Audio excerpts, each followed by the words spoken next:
Hello and welcome. It's good to have you here, settling in at the end of your day. Just take a moment to let the weight of the day drift away and just focus on the sound of my voice. Let your body feel heavy and supported by your bed. There's nothing you need to do now. Know where you need to be Just allow your mind to grow quiet. and still. Tonight, we are going to travel back in time to a land defined by a single life-giving river. We are going to step into the warm, sun-baked world of ancient Egypt, not to see the pharaohs in their palaces, but to sit with an ordinary family and share their everyday meals. We will smell the bread baking in clay ovens, taste the sweet dates harvested from tall palms, and listen to the simple, comforting sounds of a household preparing its food, This is a story of nourishment, of simplicity. of the deep connection between the river and the table. There is no rush here, no urgency, only the slow, dependable rhythm of the seasons and the harvest. So just let the words wash over you, painting soft, quiet pictures in your mind. And as you listen, You can allow yourself to relax deeper and deeper into a peaceful, restful sleep. let's begin our journey. To the banks of the Nile, our story begins not with a person, but with a river. Imagine a wide, slow-moving ribbon of water, a rich dark blue-green, winding its way through a landscape of golden sand and pale, dusty hills. This is the Nile. The lifeblood of Egypt. Every year, in a predictable, miraculous cycle, the river would swell, And overflow its banks. spreading across the parched land. And when it receded, it left behind not destruction, but a gift. A thick, wet, fertile layer of black silt. This silt was the foundation of everything. It was like the richest, darkest compost, ready to nurture seeds. The ancient Egyptians called their country Kemet, the black land, because of this beautiful life-giving soil. It was from this black earth that their food, their meals, their very lives would spring forth. The river provided the water And the soil. and the rhythm of life itself, A rhythm that was slow. and predictable and deeply reassuring, A rhythm that promised. that if you planted a seed, it would grow. And as we imagine this gentle, endless cycle Of flood and retreat. and growth, we can feel our own minds beginning to settle, to become as calm And as patient. as the great river itself. From the river the land rises. And here we find the fields. After the floodwaters receded, these fields were not brown, but a vibrant, almost unbelievable emerald green. The black soil was bursting with life. Here, the farmers would grow the two great pillars of the Egyptian diet, emmer wheat and barley, These are ancient grains, hardy and strong. with long, graceful stalks that would sway in the gentle breeze coming off the river. The work was hard, done under the hot sun, but it was work with a clear purpose. Farmers used simple, efficient tools. A wooden plough pulled by oxen to turn the rich soil. A wooden sickle with teeth of sharpened flint to harvest the grains. The sound of the harvest was the soft, rustling whisper of countless stalks of grain and the rhythmic swish. Thud, swish, thud of the sickles. There was a deep satisfaction in this work, a connection to the earth and to the river that made it all possible. The fields were a blanket of green. And then gold. A beautiful changing tapestry that fed a nation.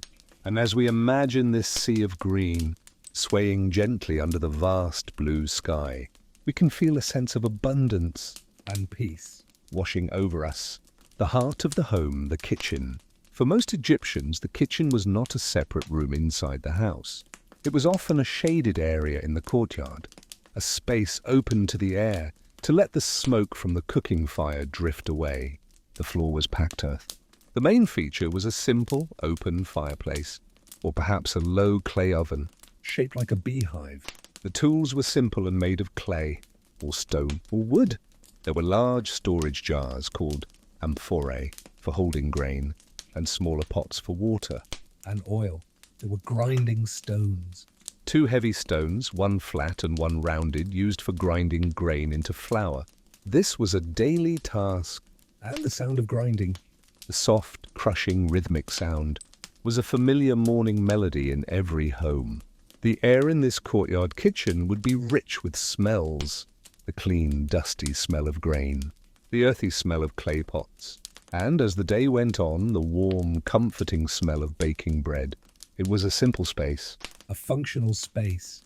but it was the warm, fragrant heart of the home, where sustenance was lovingly prepared. From the river the land rises. And here we find the fields. After the floodwaters receded, these fields were not brown, but a vibrant, almost unbelievable emerald green. The black soil was bursting with life. Here the farmers would grow the two great pillars of the Egyptian diet, emmer wheat and barley, These are ancient grains, hardy and strong. with long, graceful stalks that would sway in the gentle breeze coming off the river. The work was hard, done under the hot sun, but it was work with a clear purpose. Farmers used simple, efficient tools: a wooden plough pulled by oxen to turn the rich soil, a wooden sickle with teeth of sharpened flint to harvest the grains. The sound of the harvest was the soft, rustling whisper of countless stalks of grain and the rhythmic swish. Thud, swish, thud of the sickles. There was a deep satisfaction in this work, a connection to the earth and to the river that made it all possible. The fields were a blanket of green. And then gold. A beautiful changing tapestry that fed a nation. And as we imagine this sea of green swaying gently under the vast blue sky, we can feel a sense of abundance And peace. washing over us. The heart of the home, the kitchen. For most Egyptians, the kitchen was not a separate room inside the house. It was often a shaded area in the courtyard, a space open to the air to let the smoke from the cooking fire drift away. The floor was packed earth. The main feature was a simple, open fireplace, or perhaps a low clay oven. Shaped like a beehive. The tools were simple and made of clay, or stone, or wood. There were large storage jars called amphorae for holding grain, and smaller pots for water. And oil. There were grinding stones. Two heavy stones, one flat and one rounded, used for grinding grain into flour. This was a daily task. And the sound of grinding. The soft, crushing, rhythmic sound was a familiar morning melody in every home. The air in this courtyard kitchen would be rich with smells: the clean, dusty smell of grain, the earthy smell of clay pots, and as the day went on, the warm, comforting smell of baking bread. It was a simple space, A functional space. but it was the warm, fragrant heart of the home, where sustenance was lovingly prepared. As the sun began to set, painting the western sky in shades of orange and purple, the family would gather for the main meal of the day. They would sit on mats on the floor of the courtyard, enjoying the cool evening air. The meal was a simple, shared affair. A large, round, flat loaf of bread would be placed in the center, to be torn apart by hand. There might be a bowl of stewed lentils or fava beans, flavored with a precious pinch of salt, and perhaps some green garlic or a few onions. There might be a few grilled fish, Caught from the Nile that very day. their skin crisp and fragrant from the fire. A dish of dates. Sweet and sticky, would be passed around for afterwards. There was no elaborate ceremony. The sounds were the sounds of family, the soft tearing of bread, the quiet conversation about the day's events, the contented sigh of a long day's work being rewarded with a good, simple meal. They ate with their fingers, a practical, intimate way of sharing food. It was not a fancy feast, but it was wholesome and satisfying.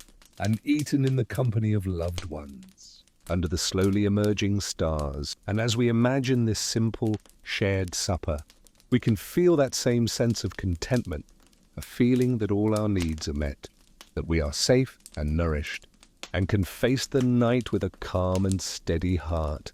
And so life along the Nile continued, season turning into season, Flood following retreat. harvest following planting.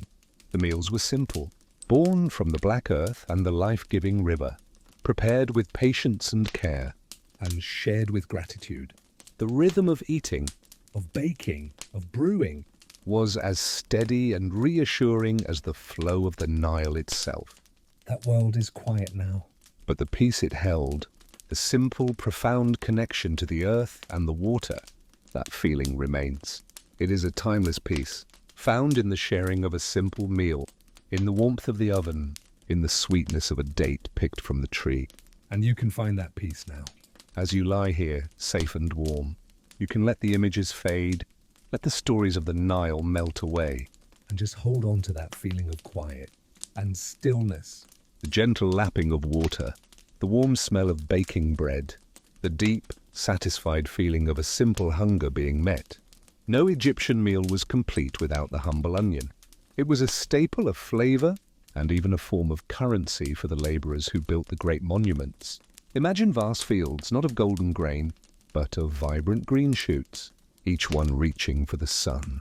The onion was easy to grow in the rich silt of the Nile, and it stored well, providing sustenance long after the harvest. The work of tending them was quiet and methodical, weeding, watering from the irrigation channels, and finally, when the green tops began to brown and fall over, the harvest.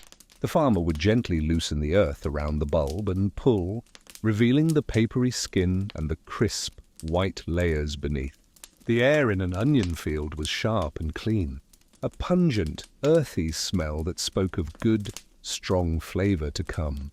They were often eaten raw with bread, a simple, crunchy, and satisfying combination. The onion was the friend of the common person, a reliable, hearty vegetable that never failed to grow, a small, round promise of nourishment hidden beneath the earth. High above the fields, in the groves of palm trees, another harvest was happening. The date palm was the tree of life. Every part of it was useful. The fronds for weaving baskets, the trunk for wood, but the greatest gift was the fruit. The dates would ripen in heavy, golden brown clusters, dangling from the high branches like precious jewels. The harvest was a skillful task. A climber would shimmy up the tall, rough trunk, using a simple rope for balance. With a gentle twist, he would loosen the heavy clusters and lower them carefully to the ground in a basket. The dates were incredibly sweet, A natural candy. eaten fresh or dried in the sun to preserve them for the rest of the year. They were a source of quick energy, and their honey-like sweetness was the primary sugar for most Egyptians. The taste of a fresh date Warm from the sun. Soft and meltingly sweet. was a taste of pure joy, a simple, natural dessert enjoyed by a farmer in the field or a child after their lessons. The Nile was not just a source of water, it was a source of protein. The river teemed with life. With tilapia, a mullet, And catfish. fishing was a common profession and a common pastime. Fishermen used nets woven from flax, cast from small papyrus reed boats, or they used simple lines with hooks made of bone. The sound of a fishing scene was the gentle splash of the net hitting the water, the quiet chatter of the fishermen as they waited, the cry of water birds circling overhead, hoping for a scrap. The fish were taken home fresh, Often grilled simply over a fire. their scales crisping, their flesh becoming flaky and tender. The smell of fish grilling over charcoals is a timeless smell. A smell of the sea and the river. A smell of a meal that was caught, not raised. A direct gift from the flowing water. It was a light, healthy protein that made the bread-based diet complete. A delicious and dependable gift from the Nile. Before bread could be baked, the grain had to become flour. This was one of the most time-consuming and rhythmic of the daily tasks. It was work most often done by women. They used a simple tool, a saddle quern. This was a large, slightly curved stone slab, and a smaller, handheld grinding stone called a mano. The woman would kneel before the quern, scatter a handful of dried grain onto the slab, and then with a firm, rocking motion, grind the grain back and forth, with the handstone. It was hard work for the arms and back, but the rhythm of it could be almost meditative. Crush, push, crush, push. The sound was a soft, crushing, gritty whisper. Slowly, the hard berries of wheat or barley would break down into a coarse, Tan powder. the flour that would become the bread. It was a task that could not be rushed. It required patience and persistence, a quiet dedication to the slow transformation of one thing into another, and the rhythm of that grinding stone, back and forth, is a steady, soothing rhythm. A rhythm that can lull a busy mind into a state of calm and focus. For a truly special sweetness, there was honey. Honey was precious, a luxury. Gathered by brave beekeepers from hives in the clay walls of the desert cliffs, the beekeeper would use a smoker, a pot filled with smouldering dung, to gently calm the bees before carefully removing the honeycomb. The result was liquid gold. Thick, fragrant, and intensely sweet. It was used sparingly, drizzled over bread, mixed into cakes, or used to sweeten wine. The taste was the taste of the flowers of Egypt, the clover, the lotus, the herbs that grew along the riverbank, all concentrated into a single glorious drop. To taste honey was to taste the essence of the Egyptian sunshine. A rare and beautiful treat that would have made any ordinary meal feel like a festival. It was a gift from the bees. A tiny, buzzing miracle of nature, preserved forever in its perfect golden state. In the heat of the Egyptian day, keeping food fresh was a constant, quiet challenge. The solution was often a simple, clever one, a cellar. Not a built room, but a chamber dug deep into the earth beneath the house, where the temperature remained cool and constant, insulated from the blazing sun above. Here, in the dim, cool darkness, the amphorae stood in silent rows. Some held the season's grain, protected from moisture and pests. Others held water, staying surprisingly cool. Jars of dates, of honey, of salted fish, all rested here, waiting for their time to be brought up to the kitchen. The air in the cellar was still and carried a complex, earthy scent, the smell of dry grain, of cool clay, of preservation. To descend into this quiet, dark space was like entering a different world, a world of patience and waiting, where time moved slowly, and the bounty of one season was carefully saved for the next. It was a hidden treasure chest of sustenance, a quiet promise that the family would be fed, no matter how hot the sun became. Outside the kitchen, in a small patch of earth watered by hand, grew the family's herb garden. This was not a vast field, but a precious tiny plot of green. Here, the essential flavors of Egyptian cooking were nurtured. There was green garlic with its sharp, pungent bite. There were leeks, their long white stems buried in the dark soil. There might be coriander, its leafy greens and dried seeds both used for flavor, and perhaps some cumin with its distinctive, warm and earthy scent. Tending this garden was a gentle task.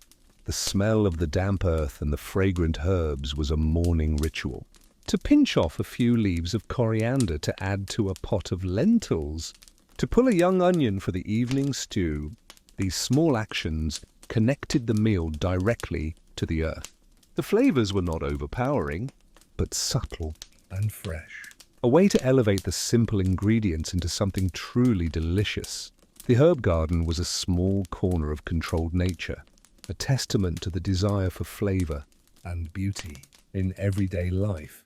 The making of cheese. For those who kept goats or sheep, milk was a valuable resource. But milk would spoil quickly in the heat. So, like many ancient peoples, the Egyptians learned the art of cheese making. It was a simple, magical process. Milk would be left to curdle in the warmth, perhaps with a bit of rennet from a young animal's stomach added to help it along. The curds would separate from the whey, the solid from the liquid. The curds could then be gathered in a cloth, strained, and pressed into a simple, soft cheese. It was a fresh, tangy, and nutritious food, often preserved by salting. This cheese might be crumbled over bread or eaten as a simple snack. The process was a quiet alchemy, a way of capturing the nourishment of the milk and preserving it, transforming it into a new, delicious form. It was the work of patient hands, a slow, observant process that rewarded patience with a wholesome, creamy delight. Dessert was not an elaborate affair. It was a natural, simple end to a meal. Often it was just a handful of fresh, sweet dates, their rich caramel flavor a perfect contrast to the hearty bread and salty fish. Or perhaps a fig, split open to reveal its ruby red interior, sweet and soft. On special occasions, there might be a honey cake. A dense, flat cake made from flour, honey, and dates, baked on the oven wall. It was sticky and sweet and deeply satisfying.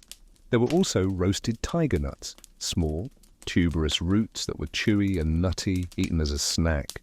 These were not sugary confections, but the honest sweetness of fruit and honey. A small, gentle pleasure after the main meal, a taste that lingered pleasantly, a final note of sweetness before the day ended. As the stars began to appear in the deep violet sky, the final task of the day was the washing up. There was no rushing water from a tap. Water was carried from the river or the household, storage jar, and poured into a large basin. The simple clay bowls and cups, the grinding stones, were washed with sand or ashes to scrub them clean, then rinsed with clear water. The sound was the soft clink of pottery, the gentle swish of water, a quiet domestic music. It was a final act of care for the tools that provided nourishment. To put away a clean bowl was to be ready for the morning. To complete the cycle of the day, it was a mindful, peaceful task. Not a chore, but a closing ritual. As the clean dishes dried in the cool night air, the kitchen courtyard was finally still. The work of the day truly done. All was in order. All was prepared for rest. And this feeling of completion, of everything being in its place, is a feeling that allows the mind to finally, completely let go. Before the deepest sleep would take them, there might be a moment for a story. The family would gather in the cooling courtyard, the children's eyes growing heavy. An elder, a grandfather perhaps, his voice as weathered and warm as the mud brick walls, would begin to speak. He did not tell stories of great battles, but of the river, of the time the flood was so high it touched the doorstep, of the clever cat that saved the grain from mice, of the gods Osiris and Isis, and how Osiris taught the people to grow barley. His voice was a low, steady murmur, a rhythm as familiar and comforting as the flow of the Nile. The stories were not told with dramatic shouts, but with a gentle cadence, a rocking motion of sound that soothed more than it excited. The children would listen, their heads nodding, the words blending with the chirping of the crickets and the distant sound of a dog barking. The stories were a thread, connecting them to their ancestors, to the rhythm of the land itself.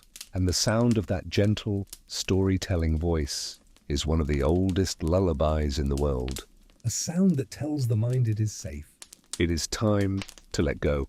With no modern lights to dim its glory, the Egyptian night sky was a breathtaking spectacle. It was a vast, black dome dusted with an infinite number of sparkling stars. The air, clear and dry, made each star appear sharp and precise. The villagers knew these stars. They were their clock and their calendar. They saw not just random points of light, but pictures. The great lion, the striding giant, the faithful dog star, Sirius, whose appearance heralded the life-giving flood. Lying on a roof or in the courtyard to escape the heat of the house, one could simply gaze up at this magnificent display. The sheer scale of it was humbling, a reminder that their lives, their fields, their river, were all part of a much larger, beautiful and orderly universe. There was no need for words. The silent, slow wheeling of the stars was a show that never ended, a constant, peaceful presence that watched over the sleeping land. And to gaze upon such a sky is to feel your own worries grow small, and your mind grow quiet and expansive, ready to drift among the stars. The final breath of the day. Inside the house, the final preparations for sleep were made. The simple bedding, a mat, perhaps a headrest of carved wood. A linen sheet was laid out. The oil lamp was extinguished with a soft puff of breath, plunging the room into a darkness so complete it felt like a soft velvet blanket. The family would settle down, the day warmth still held in the mud brick walls. The sounds of the night were the only soundtrack now. The gentle rustle of a goat in its pen, the far-off cry of a jackal, the incessant, rhythmic chirping of the crickets, a sound so constant It became the very sound of silence itself.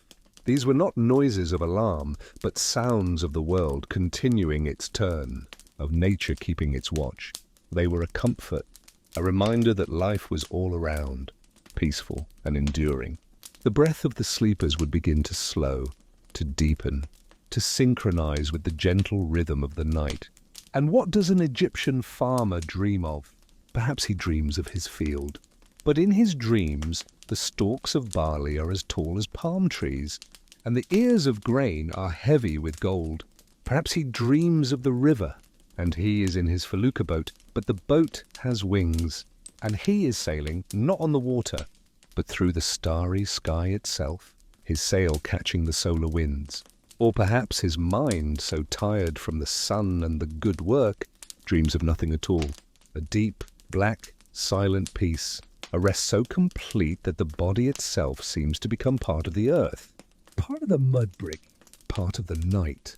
His sleep is the sleep of the truly weary, a sleep earned by a day of honest labor under the sun. It is a sleep devoid of worry, because the river will flow, the grain will grow, and the sun will rise again. There is only the gentle, healing void of unconsciousness, where the hand that held the plough is now still, and the mind that calculated the irrigation is now Blessedly quiet and at peace. The sleep of the village was not an isolated thing. It was part of the rhythm of the land itself. The Nile continued its slow, endless flow to the sea. The stars continued their stately march across the heavens. The crickets continued their chorus. The earth itself seemed to breathe. A deep, slow, resting breath. In this deep, shared sleep, the village became one single, sleeping being. The homes were like cells, the pathways were like veins. The Nile was its lifeblood, and the breathing of the people was its single, slow, steady breath. It dreamed its collective dreams of plenty. It rested its collective body. It stored up energy for the collective day to come. It was whole. And complete and at peace. There is no separation, no conflict, only the harmonious, silent functioning of a community and a land at rest. The gentle return, And so we leave them there. sleeping under the infinite stars by the endless river. The story of their day is complete. The bread is eaten, the tools are cleaned. The children are dreaming. The words will now begin to fade, just as the stars fade. In the morning sky, They have done their job. painting pictures of a peaceful place. A peaceful time, You can let those pictures gently dissolve. like mist on the water. At dawn, let them go Let them drift away, back into the quiet. from which they came. There is no more need for a story. No more need for images, only the feeling, They left behind. a feeling of warmth, of safety, of deep and endless peace This feeling is yours to keep, to take with you, into your dreams. It will be there like the memory of the sun. long after the words are gone. So now we let the silence do the rest. The beautiful, Healing, silence. It is the truest part of the story. The space. where you can simply be. Breathe in the peace, breathe out all else. The village sleeps, the Nile flows. You can sleep now.